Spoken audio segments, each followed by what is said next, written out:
Welcome back to the Motivational 30 for 30 blog, Decisions and Choices. I am Timothy Reddick, aka T-Rex. So today we're going to talk about emotional intelligence. I've been reading this book called Emotional Intelligence 2.0. And this is the second edition of this. See, the first edition I haven't read, but from gathering from what I read from the second edition thus far, 50 pages in, it's saying and it's stating that at any given certain time, you are driven by your emotions. And what it's really saying is from a small scale to a big scale, you're driven by your emotions. You're making decisions hastily because of your emotions. And see, what I'm learning and what I want to do, a personal mission of mine, is to be in control of my emotions at all times.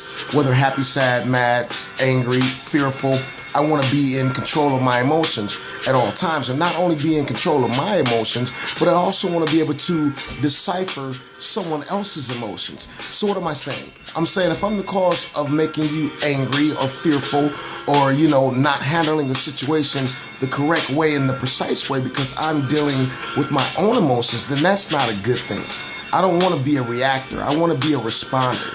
I want to be able to, in any given situation, figure out what's driving you at that particular time and moment so that I can intelligently respond to that, so that I can de-escalate any given situation, so that I am not driven by fear anymore. Not saying that fear isn't going to happen, but what I am saying is so that even in the moments of fear, I can have complete control over myself. See, this is what our military personnel and the training they go through. I remember going through basic training and crawling under barbed wire with live fire going over the top.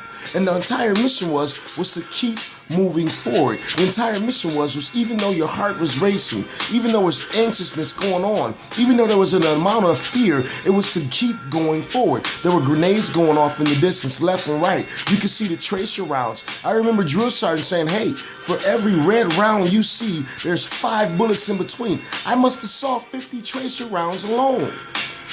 Point being, even through all of that emotional turmoil, I kept moving forward. I completed my objective. This is what the military trains for.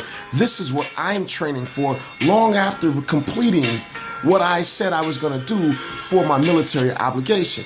We'll talk about that in a different segment. But for right now, right here today, I had a situation and it dawned on me after the fact.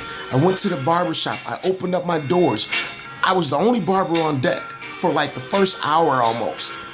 Usually when this happens, I would get all flustered. I would be picking up the phone. Bro, where are you at? How far away? There's like 6, 7 clients and stuff. Today was different. Today I had complete control over my emotions. I actually burst out laughing and a client of mine goes, dude, what's funny? I go, look how calm I am. I was like, you've been here before. When no one has showed up, 6 people waiting, I'm the only barber on deck. Dude, I aced it. If there was a test today, I got 100%, 4.0. Hey, that's been my time. I am Timothy Reddick, aka T-Rex in the building. Emotional Intelligence 2.0. Highly recommend you read this book if you're trying to do anything positive with your life. Peace.